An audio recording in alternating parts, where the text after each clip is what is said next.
Ron Siegel Radio, your home and mortgage connection. You're listening to Ron Siegel's Home and Finance Show with local and national expert Ron Siegel. Now, here's Ron.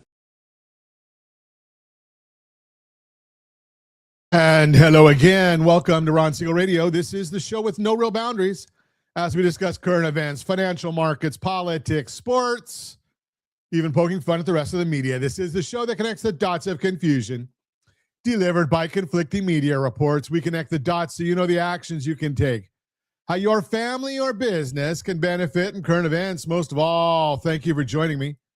Within every market, there are solutions as well as tremendous opportunities. You just need some trusted guidance. That is my message, and I will be delivering it every day. We have a very focused show. We only chat about items that affect the roof over your head, your bank account, and anything I feel would benefit you. And to remind you, if you ever have any home or finance-related questions, I am the consumer advocate looking out for you.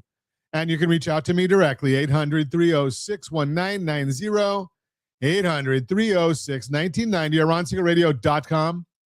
Just remember, that's the number you call anytime for assistance. When you call that number, it comes directly to me first. There are operators standing by. Quiet, numbskulls. I'm broadcasting. While I do have a great team when it comes to developing a financing plan, a plan to save you money, I personally work with you. Even if you don't have any needs today, save this number in your phone for future reference, 800-306-1990, 800-306-1990. 1990, and yes, of course, we are celebrating today. We celebrate every day on Ron Siegel Radio. What are we celebrating today? Oh, my. Yeah, this is a good one. I like this one. National Chocolate Covered Anything Day. What do you like chocolate covered? I'm going for it. I chocolate covered almonds, chocolate covered raisins. I like chocolate. Chocolate's where it's at. So, loving the chocolate. Put in the chat. Are you a chocolate lover? Do you like chocolate? Are you a fan? Let me know. Let me know right there in the chat if you are a chocolate lover in any way. Let's see what else is going on in the world today. Boy, it's a big news day when we look at the markets right now, because 2 months worth of employment data came out this morning. So as I look right now, the Dow Jones Industrial Average is down 109 points. It's going to recover just because I think the market's misinterpreting some of the data, and we'll tell you about that in the Mortgage Minute here in a little bit. But we're watching all of that. We've got the NASDAQ is down 25.75. The S&P 500 is down 12.57.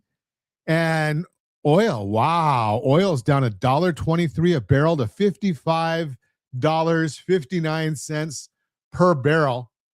And we're seeing that most of the country, I should say, is seeing that reflected in stock prices or in gas prices.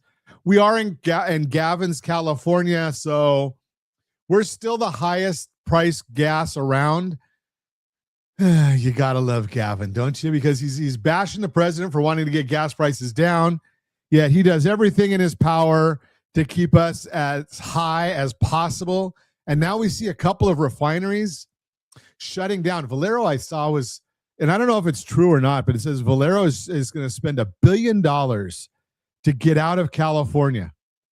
$4.36 a gallon is the average for California. $2.90 a gallon is the average for the United States.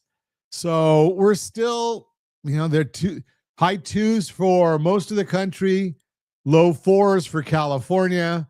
And I'll have to double check because we'll give it a shot here to see.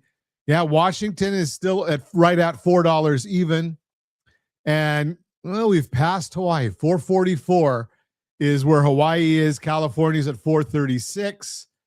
And $2.90, $2.91 is the price of a gallon of gasoline in the average of the country. Now, I look around and you say, there's maybe one or two states that are over $3 a gallon outside of, just the handful on the West Coast. Now, yeah, Pennsylvania's at $3.15. New York State, $3.10. Florida, $2.88. Illinois, $3 a gallon. So you start looking around. Texas is $2.52 a gallon. They don't have the same law. Now, ironically enough, you listen to all this garbage that comes out of Sacramento. Well, we need to have that because of pollution. Well, why doesn't Texas have the same problem? Why doesn't Illinois have that problem? They've got an area, especially when you start talking about the winter, those areas, they've got a lot of cold that's keeping a lot of, and clouds keeping the pollution down, keeping the pollution in. And I'm not a scientist, and I don't play one on TV. But I can tell you this: when I look around and you start seeing that you've got the prices or the gasoline, and you say, well, California needs a special blend. Why? Why does it cause more problem in California than it does in the other 49 states or the 47 continental states? Why is it that California claims to have this issue? Is it legitimate? I don't know. I don't really believe so, but that's just me. Travis Robinson checking in. We're going to have him on the show tomorrow talking about, it's going to be everyone's favorite subject, group healthcare. So Travis is coming in to chat with us. Look forward to seeing you tomorrow, buddy. He'll be in to chat with us. What else is going on? We're watching the 10-year Treasury down just a little bit. Mortgage bonds are up nicely. Now, remember, when that mortgage bond goes up, that means interest rates are going down. And we're going to have a ton of data when we come back. You're listening to Ron Siegel Radio, discussing your real estate, current events, and the financial markets. When we come back, over 1 million homes for sale. We'll talk about it. Whole life insurance, the cash value question, credit scores and insurance, the hidden connection, strategic charitable giving, why your Medicare coverage could cost you thousands. All that and more. Reach me anytime. Off-air number 800-306-1990, 800-306-1990, or RonSiegelRadio.com, Facebook.com/Ron Siegel Radio. And if you missed any part of our broadcast, Ron Siegel 1 on YouTube, Ron Siegel, the numeral 1 on YouTube. Stay tuned. We'll be back in just a few.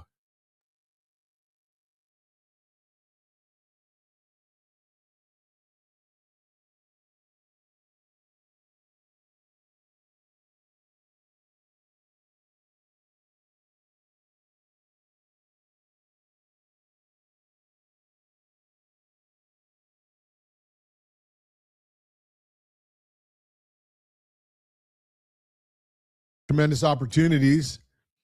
You just need some trusted guidance. That is my message, and I will be delivering it every day on Ron Siegel Radio or anytime at 800-306-1990, 800-306-1990. The Mortgage Minute today being brought to you by rsrlinks.com/mobile app, rsrlinks.com/mobile app. I've got to see, why am I not finding? Okay, well, as you could tell, Josh isn't with me this morning. Got to love the internet problems there, but we're going to see if I can get some of these banners to go across like they're supposed to. And every day at this time, OBMMI, they provide the most comprehensive, accurate, timely, and interactive analysis of pricing ever conducted in the mortgage industry.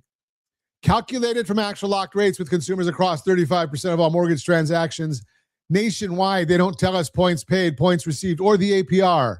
They tell us the number you need to put in your mortgage calculator to figure out what your principal and interest payment will be. So let's take a look and see what rates did yesterday. It looks like it was a very, very mixed day. We've got the 30-year, conventional 30-year fix, 6.219. That was down. Jumbo 30-year fix, 6.529. That was up. FHA 30-year fix, 6.048. That was down.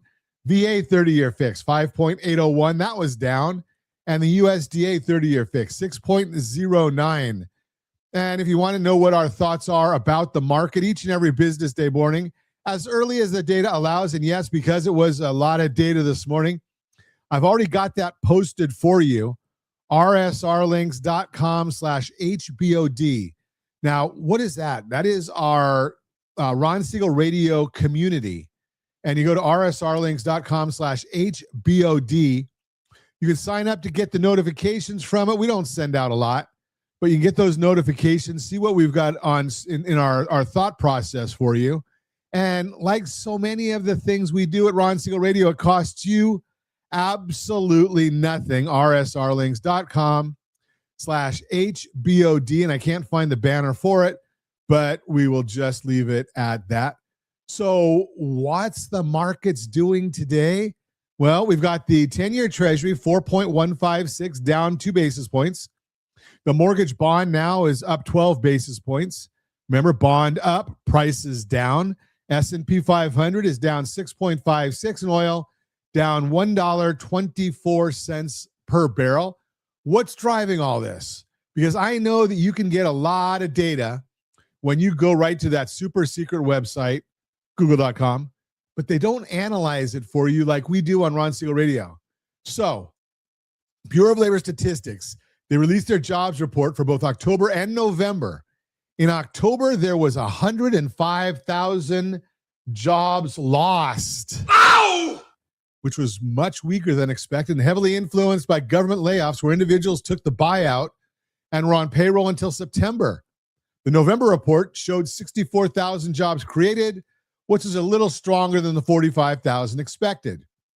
There were negative revisions to the previous 2 months. Surprise, surprise, surprise. August was revised lower from 22,000 originally to negative 26,000, while September was revised from 119,000 to 108,000. The birth-death model, which has been the main reason for the big revisions we have been accustomed to seeing, and in October it added 413,000 jobs. I got a bad feeling about this. Remember, this is the BLS's way of capturing small business job gains, but it does a very poor job. The ADP and the Ravello Labs jobs reports showed the biggest weakness is in the small business sector. So it doesn't make sense that they added 413,000 jobs in October. Without that, the job losses have been over 500,000. We'll see this revised out later when we get the QCEW data. Looking at the sectors, the government shed 157,000 jobs in October and another 6,000 in November. As I mentioned, the reduction in October was from the federal layoffs. Healthcare continues to be the only sector that is performing, adding 44,000 jobs in October and 46,000 in November. But remember, this is not economically sensitive. Without healthcare, job growth for the entire year would be essentially flat. There are 2 surveys within the jobs report, the business survey and the household survey. Business survey is where the headline job creation number comes from. The household survey is where the unemployment rate comes from.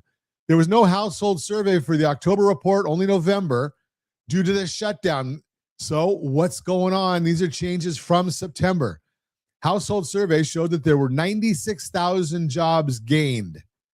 But because the labor force increased by 323,000 and the number of unemployed people rose by 227,000, the unemployment rate rose from 4.4 to 4.6%. Ow! The exact number, 4.56, which was rounded up to 4.6. Since July, the unemployment rate has gone straight up each month from 4.1% to 4.6%. Many hawkish Fed members disregard the negative job creation figures because they claim that demand and supply of labor is falling at the same time because of immigration and less jobs are needed to keep the unemployment rate stable. Hard to make that argument now that the unemployment rate has gone up every month since July to 4.6%. Now, here's the number I like more than any of them, the U6 number, the U6 unemployment rate. And again, it's another Bureau of Labor Statistics number. That rose from 8% to 8.7%. I don't like that it's 8.7%, but the category itself, to me, makes a lot more sense. It's a huge jump. Highest level since March of 2017 when stripping out the impact of COVID. So why do I like that one? Because it talks about unemployed and underemployed. So if you get a part-time job, which all the jobs are part-time right now, I'll tell you about that in a minute. But if you have a part-time job, that counts as being employed in the U3 portion of the numbers. If you're getting part-time work and you want full-time work, well, that goes into U6, and that's where we see that 8.7%. Now, why do I say that's more important? Well, we look at it and we see there were 983,000 full-time job losses. Ow! There were 1,025,000 part-time job gains. So people are losing full-time work and getting part-time work. That gives you an idea of where the market is. Something that should also help bonds is lower wage pressured inflation. Average hourly earnings rose 0.1% in November and fell from 3.8% to 3.5% year over year. Bottom line, very weak report. Should help the bond market. We're not seeing it yet, but we know we're going to get there. What's the big idea?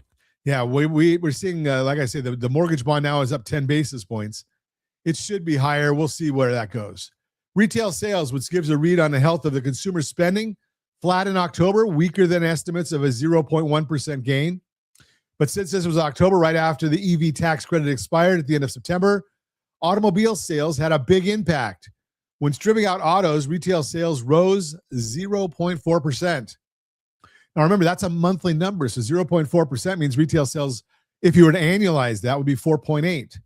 Looking at core retail sales, which strips out food, autos, gas, building materials, and a few other things, the index rose 0.8%, which was stronger than estimates and shows the consumer is still spending. You got to wonder, because I got a bad feeling about this. what's going to happen with it? How they getting their money? Where is it coming from? Is it adding to debt? December NAHB Home Builder Sentiment Index, which measures home builder confidence, rose 1 point to 39. While this is still in contraction territory under 50, it is a third month in a row of gains, and it's moving in the right direction. Looking at the subcomponents, current sales rose 1 point to 42. Future sales expectations rose 1 point to 52, still in expansion. Buyer traffic remained at 26, still at weak levels. That is the Mortgage Minute, brought to you by rsrlinks.com/mobile app, rsrlinks.com/mobile app. So what's going on in this market? You know, and a lot of these things that we talk about are simple strategy ideas. And, you know, we look at a lot of this stuff over time and wonder, you know, why are you just going out? We talked about this yesterday, just accepting a mortgage rate when not looking at the important parts. And again, yes, we talked about the mortgage rates. Oh, I guess that's not supposed to be on there. Hide that. There we go. So we talked about the mortgage rates yesterday and how you can go online and get the mortgage anytime you want to get a mortgage rate. But is it the right rate? Is it the suitable rate? And a lot of people don't think about that part of it. They're always looking at eligibility and not suitability. Suitability is way, way more important than any other number. Why? Because it's looking at what is your time horizon? What are your goals? What are you dreaming about doing with your real estate portfolio? How do all these things impact you? Now, a lot of times we get people that are just simply looking at this in a vacuum, and they say, okay, well, I want the lowest rate possible, or I don't want to pay any fees.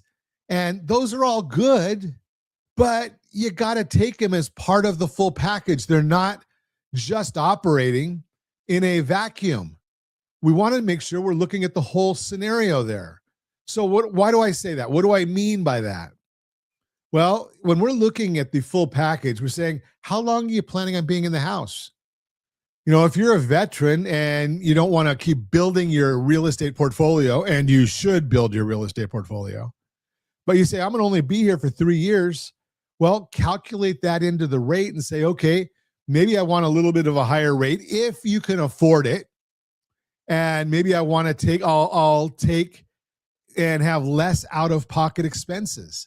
Now, in a lot of instances, great real estate agents can help you take care of that. They'll be able to get the seller to cover some of the expenses. Raise the price a little bit. Get the seller to cover some of the expenses or to buy down your interest rate. Now, buying down the interest rate is a good idea in many instances, especially if you anticipate that you might be PCSing anytime soon.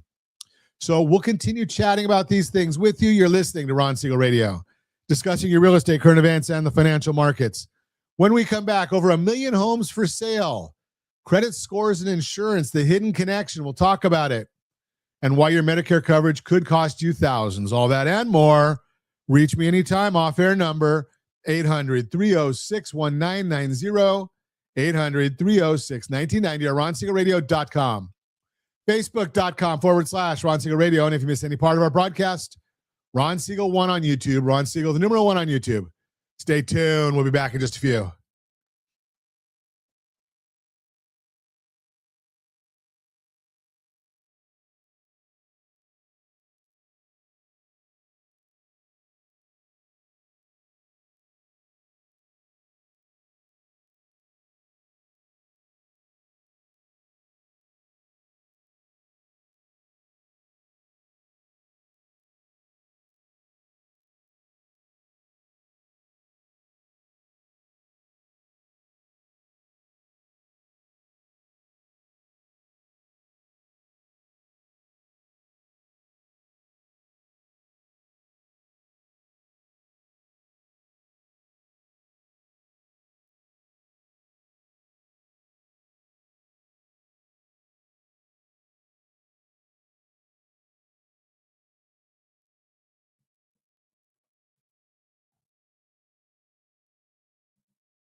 Welcome back to Ron Siegel Radio. Within every market, there are solutions as well as tremendous opportunities. You just need some trusted guidance. That is my message, and I will be delivering it every day on Ron Siegel Radio or anytime at 800-306-1990, 800-306-1990. Real-time real estate segment today being brought to you by rsrmoney.com, rsrmoney.com. 7 months straight. That's how long we've had over 1 million homes for sale in this country. So why does it still feel impossible to find the right house? I am Ron Siegel, Certified Liability Advisor, helping families build wealth through strategic debt management. Here's what's happening. The graph shows we went from just over 665,000 homes for sale back in January of 2024 to over 1.072 million homes today. That's a 61% increase in inventory. More choices should mean easier buying, right? Not exactly. I had a conversation last week with a couple who'd been house hunting for 4 months. They said, Ron, there are plenty of houses, but we can't afford any of them. And that's the real story behind these numbers. See, inventory grew, but so did prices. And while rates have come down from their peak, they're still higher than what many buyers were expecting when they started their research 2 years ago. Here's what most buyers miss. They're looking at houses and asking, can I afford the payment? Wrong question. The better question is, does buying this house fit into my overall financial strategy? Worked with a family recently who thought they needed to save another $20,000 before they could buy. When we looked at their complete financial picture, we found $18,000 sitting in a checking account, earning nothing. Plus, they were paying $847,000 a month on a car loan at 6.9% and another $425 on credit cards at 21%. Their blended interest rate was over 12%. They didn't have a down payment problem. They had a strategy problem. We repositioned their debt, freed up $680 a month in cash flow, and they closed on a house within 60 days. Same income, same debt, different strategy. Have you ever heard anybody say that strategy beats rate always? I think I mentioned that on a very regular basis, and I know I've got a banner in here for it. I can't find it, but it's in there. Now, here's another strategy that's working right now with all this inventory available. Instead of putting every dollar you have into the down payment, what if you use some of those funds to buy down your interest rate? Here's another example. Say you're looking at a $600,000 home. You've saved $90,000. Most people automatically think, put it all down, get the lowest loan amount possible. But what if you only put down $60,000 and used $15,000 to buy down your rate from 6.5 to 5 3/4? I'm just throwing out examples. I don't know if you'll even qualify for any of these. You'd lower your monthly payment by about $240. That's $2,880 a year back in your budget. Or here's another angle. In this market with more inventory, sellers are more willing to negotiate. You could ask the seller to contribute toward a rate buy down as part of your offer. You might offer a bit more on price, but get a lower monthly payment that fits your budget better. Remember, it's not about the rate in isolation. It's about the monthly cash flow impact on your household budget. That's what really matters. Want to see how a buy down strategy might work for your situation? rsrlinks.com/buy down. rsrlinks.com/buy down.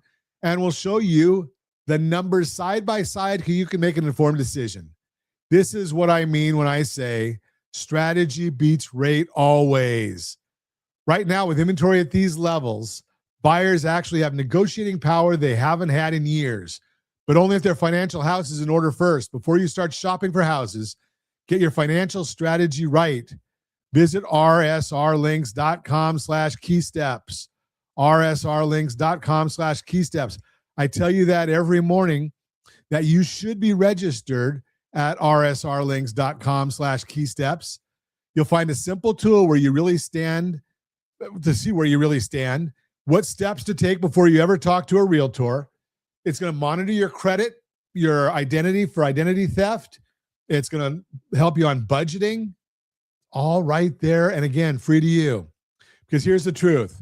More inventory doesn't help if you're not financially prepared to take advantage of it. I am Ron Siegel, your certified liability advisor, helping families build wealth through strategic debt management. Let's see. What do we have now? I think we've got Your Credit Matters.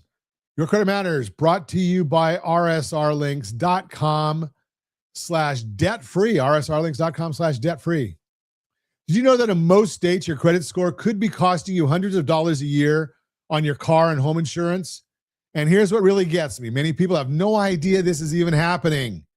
I am Ron Siegel, certified liability advisor, helping families build wealth through strategic debt management. Let me share something that came across my desk recently that connects two areas people don't usually think about together: credit scores and insurance premiums. Now, if you live here in California, this doesn't apply to you. Same goes for Massachusetts, Michigan, and Hawaii. But if you have family or investment properties in other states, or you're planning to relocate, pay attention. Here's what's happening. Insurance companies in most states use what they call a credit-based insurance score as one factor in determining your rates. Notice I said one factor, not the only factor. They're also looking at things like your zip code, driving history, the type of car you drive, and how many miles you put on it each year. But here's the important part, and this ties directly into strategic debt management. Research shows that people with lower credit scores tend to file more insurance claims. Whether you agree with that correlation or not, it's affecting pricing in most of the country. So what does this mean for you? Think about your budget. We talk all the time about the household blended interest rate. That's the weighted average of all your debt costs. But your credit profile isn't just affecting your mortgage rate or your credit card interest. In most states, it's also affecting your insurance costs, which is money leaving your household budget every month. I had a client recently who was refinancing to pull out some equity for a business opportunity. Great move from a strategic debt management perspective. We were repositioning high-cost debt and creating better cash flow. But during our conversation, I asked when he'd last shopped his insurance. He could not remember. Turns out his credit score had improved significantly over the past 3 years since he'd been working with us on his debt strategy. We got him connected with a trusted insurance professional, and he saved over $800 a year just by getting his policies requoted with his improved credit profile. $800 a year might not sound like a fortune, but think about it this way. That's money that could be going toward building wealth instead of leaking out of your household budget unnecessarily. Here's my recommendation. If you're working on improving your credit, paying down balances, making timely payments, clearing up old disputes, don't just think about your next mortgage or refinance. Think about the ripple effects through your entire financial picture. And if you live in a state where this applies, make it a point to shop your insurance every couple of years, especially if your credit situation is improved. you might be surprised at what you find. And I'm just going to throw this out there because I can. If you're in one of those states I mentioned that they are not allowed to use your credit score, don't you think they're probably using something else that might replicate that? The insurance companies are not stupid. They're much smarter than the government. So again, that's my opinion. They'll find a way to get the information they need compliantly. Bottom line, if you're wondering whether your financial house is in order, your credit, your debt structure, your cash flow, simple tool that walks you through the key steps.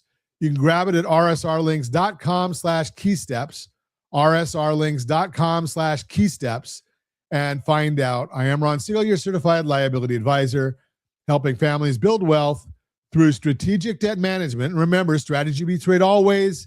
And sometimes that strategy means looking at the connection between different parts of your financial life that you might not think are related. That is Your Credit Matters, brought to you by rsrlinks.com/debt-free, rsrlinks.com/debt-free. You are listening to Ron Siegel Radio, discussing your real estate current events and the financial markets. When we come back, why strategic charitable giving, we'll talk about that one. Medicare Advantage, we'll talk about that. And whole life insurance, the cash value question, all that and more. Reach me anytime. Off-air number 800-306-1990, 800-306-1990, or ronsiegelradio.com, facebook.com/Ron Siegel Radio. And if you miss any part of our broadcast, Ron Siegel 1 on YouTube, Ron Siegel, the number 1 on YouTube. Stay tuned. We'll be back in just a few.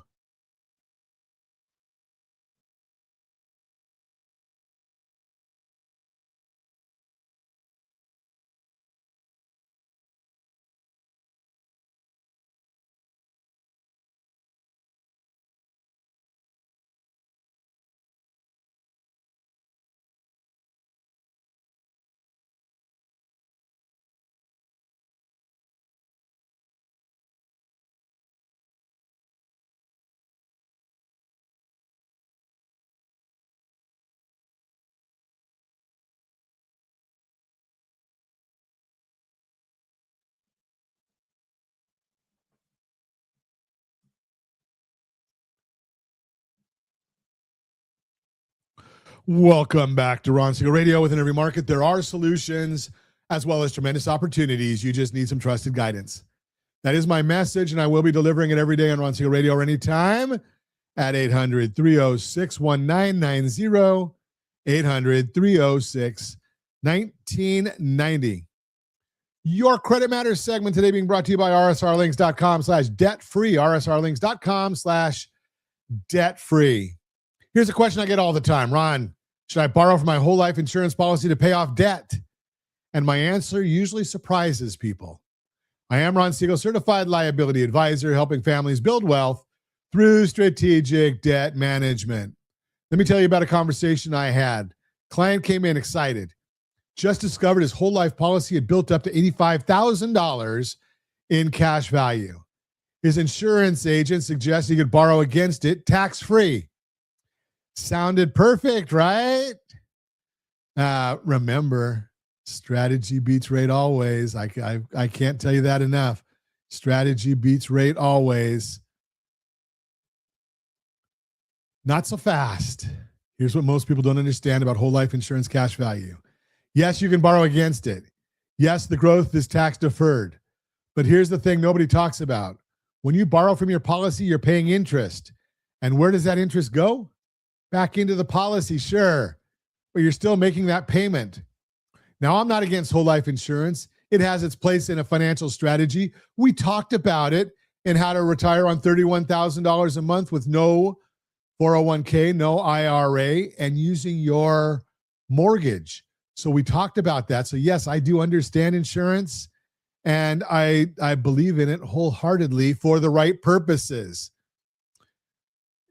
Again, it has its place in a financial strategy. The death benefit protects your family. The cash value grows, and in the right circumstances, accessing that value makes sense. But here's where I see families make mistakes. They look at that cash value like it's found money. They borrow $50,000 to pay off credit cards. Maybe knock out a car loan. Feels good in the moment, but they haven't changed the behavior that created the debt in the first place. And now they're making loan payments back to the insurance company instead of to the credit card companies. So what changed? Just who's getting the interest payment? Let me share what I told my client. We sat down and looked at his whole household blended interest rate, not just the credit card rates, not just the potential insurance loan rate. Everything, his mortgage, his car loans, his credit cards, student loans, his HELOC. Turns out if we reposition some of his home equity strategically, we could consolidate that higher interest debt at a lower overall rate and keep his insurance value intact. Why? Because that cash value is still growing, still providing liquidity he might need down the road. See, the question isn't, can I borrow from my life insurance? The question is, should I? That depends on your whole picture.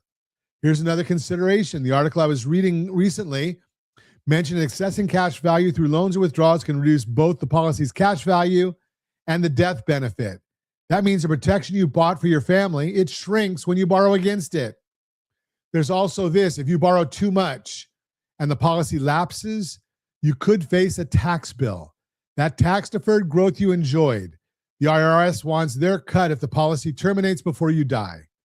Now, I've worked with families where borrowing from life insurance made perfect sense. Maybe they've had a short-term cash flow need. Maybe they were in their 70s with substantial cash value and minimal debt. Maybe they understood they were essentially borrowing from themselves and had a clear repayment plan. But for most families, there are better strategies. So what does this mean for you? If you have a whole life policy with cash value, don't just look at it in isolation. Look at it as one piece of your overall financial picture. Run the numbers on your household blended interest rate, or we can do that for you. Understand what accessing that cash value really costs you, not just in interest payments, but in reduced death benefit and potential tax consequences. And if someone tells you that borrowing from your life insurance is always the best move, get a second opinion, because strategy beats rate always, and there is no always in creating strategies. This is where having your financial house in order makes all the difference. When you understand your complete debt picture, your cash flow, your liquidity needs, and your long-term goals, you can make informed decisions about tools like life insurance cash value. You might decide the policy is perfect as is, protecting your family while growing tax deferred. You might discover a better use for that equity. You might realize your insurance needs have changed entirely, but you won't know until you look at the whole picture. If you'd like to get help, if you like help getting your financial house in order so you can make smart decisions about life insurance, debt, and your overall strategy, rsrlinks.com/keysteps, rsrlinks.com/keysteps. And let's take a look at it. It's a free tool that walks you through the key steps to organize your finances and identify opportunities you might be missing. Because when it comes to building wealth, it's not about what any single financial product can do. It's about how all the pieces fit together. I am Ron Siegel, your certified liability advisor, helping families build wealth through strategic debt management. Now, let's see what we've got coming up here next. I think we've got a Borrow Smart segment. Borrow Smart, brought to you by GetHomeSelect.com. GetHomeSelect.com. What if I told you that writing a check to your favorite charity isn't the only way to give? And it might not even be the smartest way. Americans gave $499 billion to charity in 2022, the last number I had, but most people miss opportunities to make their gifts go further. I am Ron Siegel, certified liability advisor, helping families build wealth through strategic debt management. Here's what most people don't know about charitable giving. When you write that check to your church, your alma mater, your temple, your favorite nonprofit, you're doing something good, but there are ways to give that can support the causes you care about and create benefits for your household budget at the same time. Think about it this way. Most folks give for one of two reasons. They want to support a cause they believe in, or they want to leave a legacy. Both are worthy goals. But if you can accomplish those goals while improving your financial position, why wouldn't you? Let me share a story about a couple I worked with recently. They were in their early 60s planning a retirement, and they'd been giving $10,000 a year to various charities. Good people with good intentions, but they were doing it the hard way, writing checks from their checking account after they'd already paid taxes on that income. When we looked at their complete financial picture, we discovered they had appreciated stock in their portfolio. By donating that stock directly instead of writing checks, they avoided capital gains taxes and got the full charitable deduction. Same gift to the charity, but thousands of dollars in tax savings for them. Strategy beats rate always, and that applies to charitable giving just as much as it does to mortgages. Now, there are several ways to give strategically. Direct gifts are what most people do, but there are other options worth considering. Charitable gift annuities let you give assets while receiving the fixed income stream. The charity eventually gets the remainder, but you get income during your lifetime. Then there are pooled income funds. Multiple donors contribute to a fund that's invested by the charity. You receive income based on your share, and the charity gets a remainder when you pass. It's a way to give while maintaining income. Here's where it gets interesting for estate planning. You can use trust for charitable giving. With a charitable remainder trust, you and your beneficiaries receive income during your lifetime, and the charity gets what's left. With a charitable lead trust, it works the opposite way. The charity gets income now, and your beneficiaries get the remainder later. I had a listener ask me last month, Ron, this sounds complicated. Why not just write the check? Fair question. Here's why. Because these strategies can help you give more while keeping more. They let you support causes you care about while managing your household blended interest rate and maintaining liquidity. Remember, we always evaluate financial decisions through the lenses of safety, liquidity, and return. Strategic charitable giving fits into this framework. You're being safe by working with qualified professionals on the structure. You're maintaining liquidity by potentially receiving income streams, and you're getting better returns through tax benefits. Another option that's become popular is donor-advised funds. You make an irrevocable contribution to a fund administered by a charity. You may get immediate tax benefits, and you can recommend distributions to qualified charities over time. It's like having your own charitable foundation with all the administrative work. The key is understanding that giving strategically doesn't mean you care less about the causes you support. It means you're being smart about how you give. If you can donate $10,000 and create $15,000 worth of benefit between the charity and your household, that's better than just writing a $10,000 check. This is where suitability comes in. Just because you're eligible to use these strategic strategies doesn't mean they're suitable for your situation. Maybe you're better off with simple direct giving. Maybe your charitable remainder trust makes sense for your estate. Maybe donor-advised funds fit into your goals. You got to talk to your household board of directors, your CPA, tax planners, lawyers, estate planners. I don't give legal advice. I don't give tax advice. I give ideas. I am a consumer advocate looking out for you. If you're thinking about your charitable giving strategy and want to make sure your financial house is in order first, I've got a tool that can help. Head over to rsrlinks.com/keysteps, rsrlinks.com/keysteps. It's a free resource that helps you organize your financial picture so you can make informed decisions about giving, estate planning, and building wealth. Because here's the thing, the best way to help others is to first make sure you're taking care of your own household. Get your strategy right, and you can give more, keep more, and leave a bigger legacy. I am Ron Siegel, your Certified Liability Advisor, helping families build wealth through strategic debt management. That is the Borrow Smart segment, brought to you by GetHomeSelect.com, GetHomeSelect.com. I don't think I have enough time to do our Medicare Advantage, so we'll talk about that one tomorrow. You can reach me anytime. Again, as always, we ask, set that first radio preset button to come back here and join Ron Siegel Radio, where we only speak about items affecting your house and your bank account. Thanks to all of our sponsors. A big thanks to Josh and Sean, who are engineering us today. And, of course, a special thanks to you for spending a little bit of your day with us. That's all for Ron Siegel Radio. Again, if you have any questions or to meet any of our guests, call me anytime, 800-306-1990, 800-306-1990, or ronsiegelradio.com. And remember, make a lot of money so you can help a lot of people and have a lot of fun. Have a great day. We'll talk to you next time on Ron Siegel Radio.